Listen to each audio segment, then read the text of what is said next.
From a runaway hot air balloon in Spain that nearly ended in catastrophe, and a building in Russia that had its entire roof blown off during a powerful windstorm, to some crazy ground liquefaction after a recent earthquake near Tokyo, there are 8 moments you wouldn't believe if not filmed.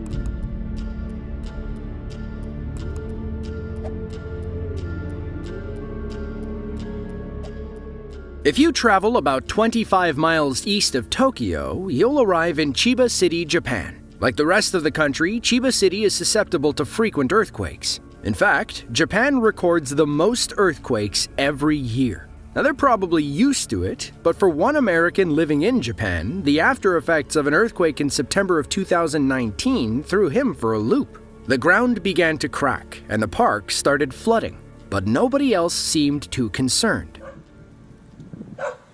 You see the cracks moving?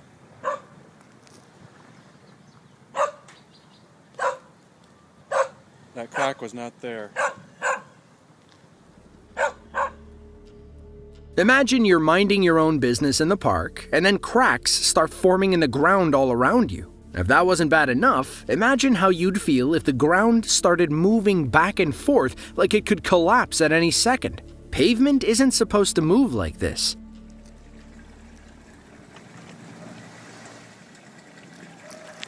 Crack is just moving.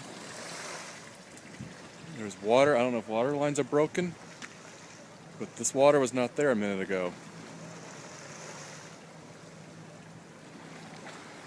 It's coming up different places. Here it's coming up through the sidewalk.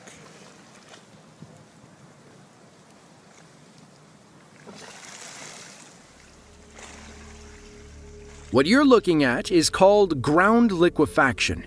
It's when the strength and stiffness of the saturated soil are reduced by an earthquake or some other disturbance. Earthquakes can cause the water pressure in the soil to increase. That pressure causes the soil particles to move, thus leading to what we see here. It's making me kind of nervous.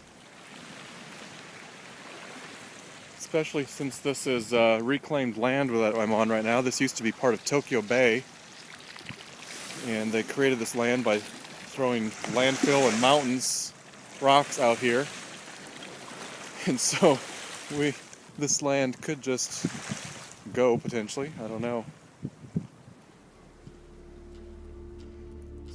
You can imagine the damage that soil liquefaction can cause if it happens under a building or heavy structure. Another common example is quicksand. It won't suck you underground like in the movies, but it can cause severe damage to any structures on top of it.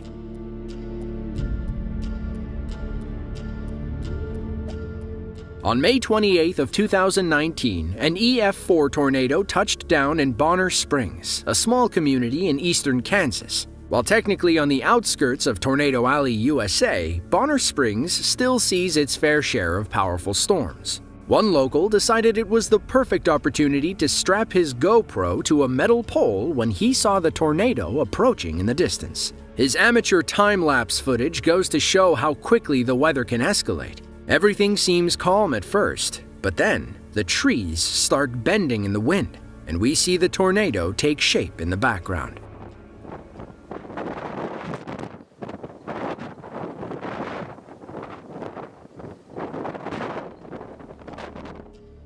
The clouds come together, and you can hear the violent wind smacking against the GoPro. We go from a sunny day to a gloomy sky. Only a tiny sliver of blue remains off to the right side of the footage. After a few more moments, everything turns gray.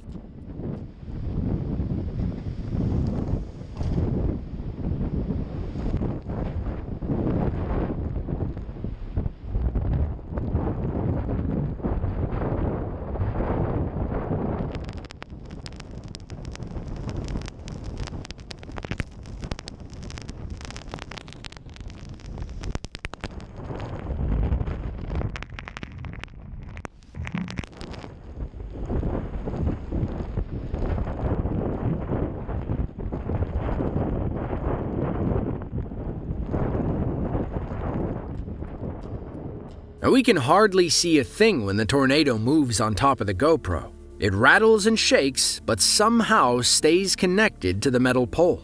You can see bits of debris flying all around it.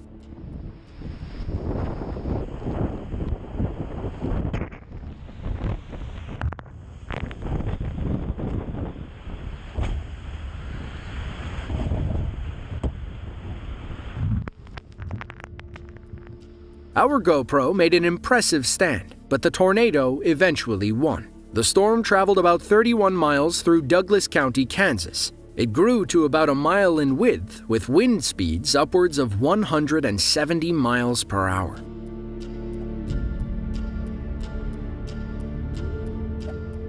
Vic is a city in eastern Spain, about an hour north of Barcelona. If you're vacationing in the area, you can take a 3.5-hour hot air balloon tour over the city. While up in the sky, you'll see beautiful rolling landscapes all the way to Barcelona. However, that's assuming you make it that high. You can already tell the wind is picking up as they fill the balloon. It starts sliding across the ground at one point, and the workers have to stop it from escaping. The balloon finally takes off with 2 people in the basket. There's an ad on the side that says, "Freedom." Maybe this was a political demonstration. The balloon almost immediately banks left and heads straight toward a 4-story building.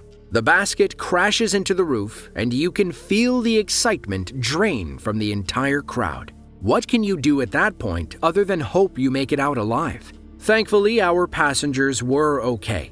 The balloon was able to free itself and fly away safely. Maybe next time, they'll launch in a wide-open field.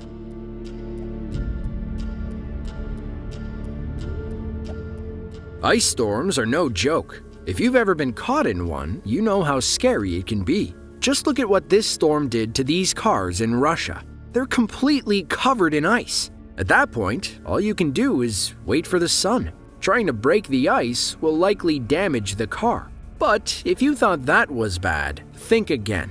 A powerful winter storm hit Buffalo, New York around Christmas time in 2022. Freezing temperatures paired with waves off Lake Erie turned While they couldn't open the doors, the restaurant itself didn't sustain any damage inside or out. As third-generation business owners in Buffalo, they've learned to prepare for violent winter storms. While the scene at Hoax was easy to marvel at, the Buffalo storm caused untold damage across Erie County. People were trapped in their cars, and emergency crews couldn't reach others in time. County Executive Mark Poloncarz called it the worst storm he will ever see in his lifetime. And that's saying something, considering Buffalo is known for its harsh winters.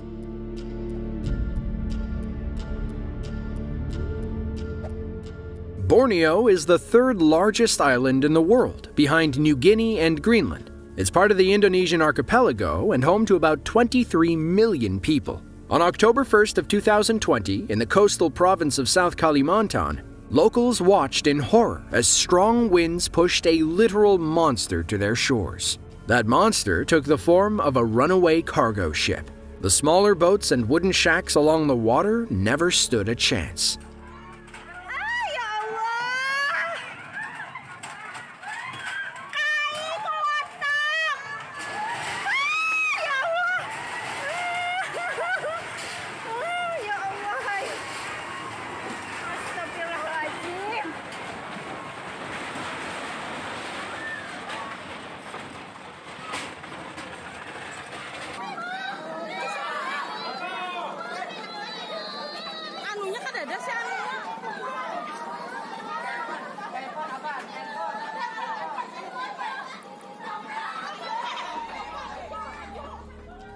What could anybody honestly do? The only things stopping the cargo ship were the boats and homes it crushed. It's heartbreaking to hear the locals scream and cry as their livelihoods snap like toothpicks.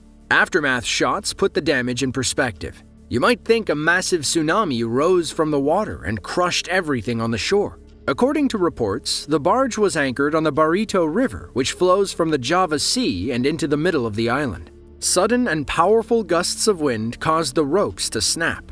The barge was like a runaway train from there. It crushed small fishing boats and wooden homes along the riverbed. Thankfully, nobody was inside or on the boats when the barge came loose.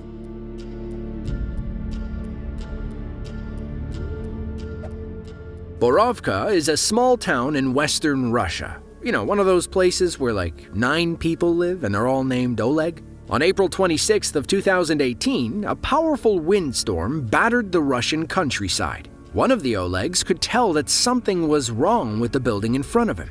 The roof looked a little unstable. Then, the wind kicked up another notch.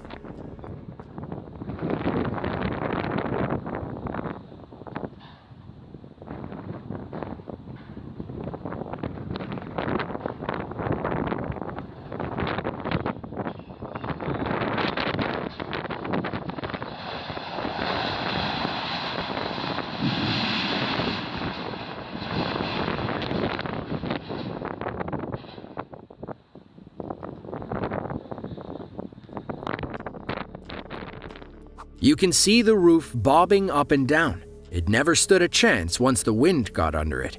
The roof tears off like a band-aid and crashes on the opposite side. Now, we're not sure what kind of building that was. It could have been a school, an apartment building, or an office. Either way, news out of West Russia isn't easy to come by. Hopefully, they had some good wind insurance.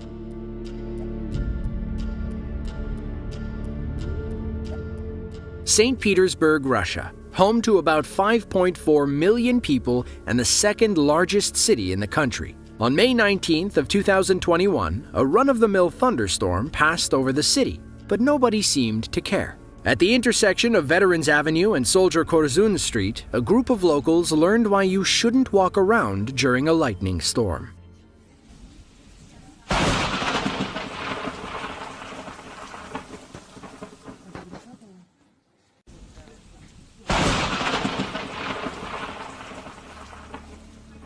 Imagine hearing that sound and not knowing what's happening. It looked like more sparks than rain fell around these people. But where did those sparks come from? Different reports say different things. The post on Newsflare claims the lightning struck a nearby street lamp. Meanwhile, the Daily Mail says the bolt struck trolleybus wires on the street. Judging by how broad the spark shower was, we're leaning toward the bus wires theory.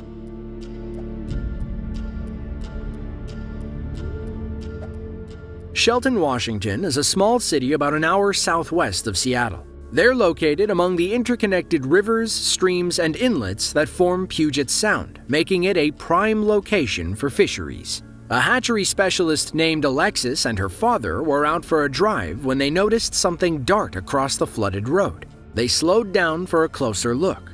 Both were pretty sure they knew what was happening.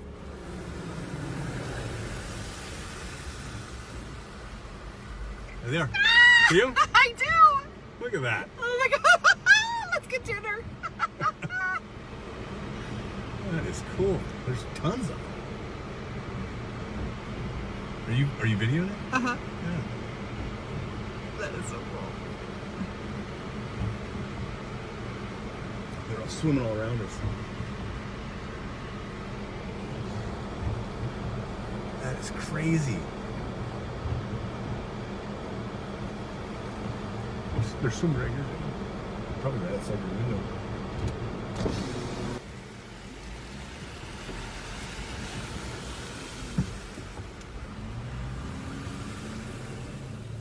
So why'd the salmon cross the road? Apparently to have babies. According to Alexis, this isn't a rare occurrence in Washington. Local salmon usually come from the Skokomish River. They'll move into the many creeks when they're ready to have babies. But heavy rainstorms, which are also pretty common in Washington, cause the creeks to overflow and flood the roads. When that happens, fish start swimming everywhere. Ideally, they end up in another creek on the other side of the road. If not, they might get stranded. The fish migration can cause some hatcheries to balloon in population.